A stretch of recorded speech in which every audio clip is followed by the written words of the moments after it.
What is going on, guys? Welcome to Greggles TV Daily, your source for daily tech news. Make sure you subscribe so you know what's going on in the world of tech. How is everyone doing? I hope you're having a fantastic day. We've got one story for you and a few questions, so let's dive right in. Our story of the day has to really just show some comparisons, folded and unfolded, of the Google Pixel Fold next to a Galaxy Z Fold 3 phone, because I couldn't get a specific perfect render of a Fold 4, but the Fold 3 and Fold 4 are basically the same size.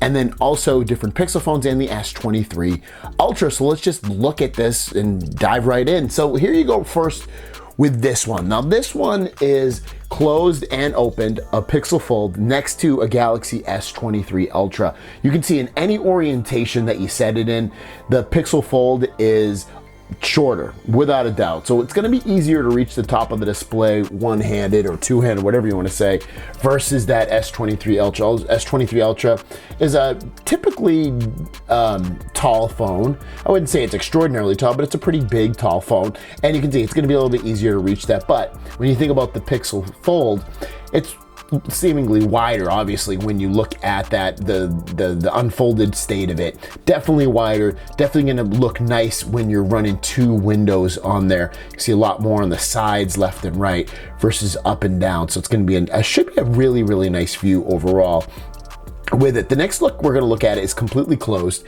and it's the Google Pixel 5, Pixel Fold, and the Pixel 7 Pro all next to each other. And the state of the Pixel 5 and the 7 Pro, when the Fold is closed, I should say, they're basically the same size phone, albeit for just a little smidge at the top there. But ultimately, it looks, in size, it's very similar to a Pixel 5, and that's it's a full-sized phone for the most part. It's a small phone, but it's a regular-sized phone. And then you look at the Pixel 7 Pro, which is a little bit more modern. Obviously, you can tell that it's taller, and in terms of width, I don't know the exact dimensions of the Pixel 7 Pro. Just eyeballing this though, it looks about the same width as that Pixel 7 Pixel Fold, so that's a nice thing to have as well. Next one we're going to look at is the Pixel Fold versus the Z Fold 4 phone, actually. So here's the Z Fold 4 right next to each other, and I have said this a lot of times. I hate, hate's a strong word too. I really dislike the skinny, tall display of the Z Fold 4. It's just unusable, really, really unusable. It's been unusable for years. And then Pixel Fold's gonna fix that. Obviously it's wider, a little bit shorter, and just be a lot more usable. And then here's a picture Michael Fisher took, who's a YouTuber if you didn't know him. And Michael Fisher has come in here and put the open state of the Z Fold 4 right next to the Pixel Fold. And one of the big things you're going to notice about this is obviously the bezels.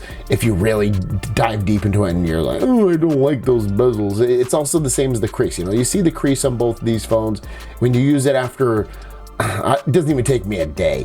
Yeah, it might take you a day if you've never used one, but after a day or two, you're not even going to notice the crease, nor are you going to notice those bezels. Trust me, you're just not going to do it. But when you look at these, I agree, the Z Fold 4 is a sexier looking phone, less bezel on there, and you can't see the camera at the top, and you can't see, if you really look, you can see the camera at the top of the Pixel Fold, but it's because it's on that bezel. But it's also a lot better camera than what you get with the Z Fold 4 under display camera. So I just thought I'd kind of show that and let you decide, how does it make you feel in terms of, we see it next to regular phones when it's closed, when it's open, you see the same thing. For you, is it too short and wide? Is it the perfect foldable size?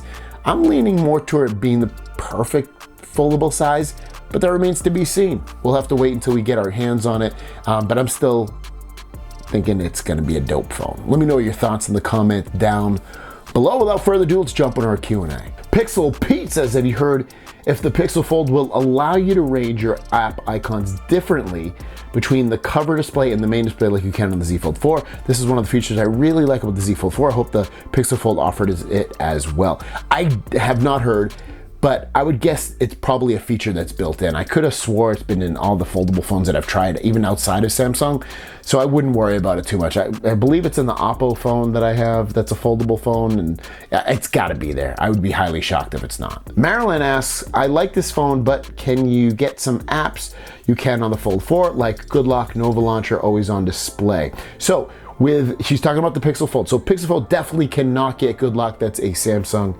exclusive. Nova Launcher, yes, you can definitely get it. And then always on display, I believe it has that. It has it. I would have to say it has it. Yes, most phones have always on display now. So yes, it has that. Jerome Gold finishes the questions up saying, I've had S23 Ultra for 6 days now and finally learned my battery usage. It gives me 13 hours of battery life. Is this normal, or will it take more time to get better battery? I have on adaptive brightness, a dark wallpaper, light mode, and I do have it on WQHD. I won't give that up, or should I do more? You know, I mean, what's important to you? Is it like using the phone at its full capacity, or turning things off that should already be turned on and dumbing down the phone to it so that it's to the point it's like a $200, $300 phone? I say use the phone as you see fit. Use it to its full potential. Don't turn off too much stuff. I mean, unless you really, really need battery life to last you through the day, you're probably always next to a charger, have it be in your car or at the office or at your house. And I don't know if 13 hours of screen on time, if that's what you're talking about, that's amazing. If you're just talking about 13 hours of battery life, that's pretty bad. Check to see in the battery, see if there's any something killing the battery. I would check that. Thanks for watching. Have a great day. We'll see you down the road.